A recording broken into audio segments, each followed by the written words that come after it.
Mga deboto gikan sa Barangay Suba ug Pasil sa Dakbayan sa Sugbo, dismayado sa dili paghapit sa imahen sa Santo Niño sa ilang dapit atol sa fluvial procession.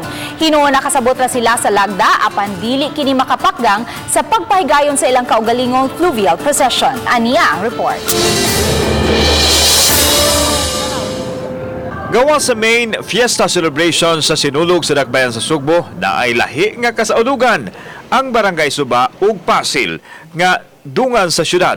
Naanda na nila nga mutagbo sa fluvial procession sa Balaang Bata apan karong tuiga.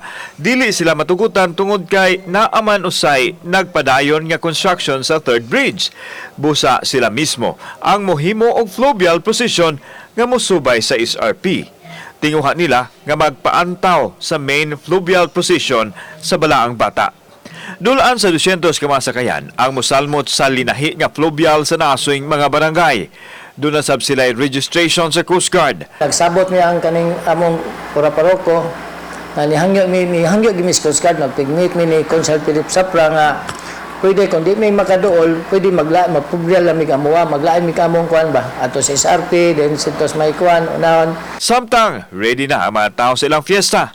Usa ang pamilya ni Maiko Manggubat ang tag-iya sa bao nga doon na kunoy imahin sa Senior Santo Niño nga milakras sa bagal niini sa likod. Nag-viral kini tulo ka tuig na ang nakalabay din makita ang giingong imahin. Karong tuiga matud ni Maiko nga nangilis ang bagal ug daw dili na maklaro ang imahin. Nagihapon sa planggana ang bao kauban ang partner nini.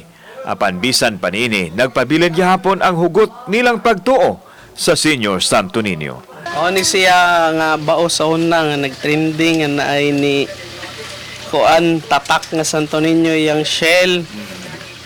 Ya karon sa pila na katuig ni labay si pangilis ang karapis mo siya nawagtang lagi pero yang shape sa naong naagi hapon. Kauban si Godfrey Relian, ako si Alan Domingo. Balitang Bisdak.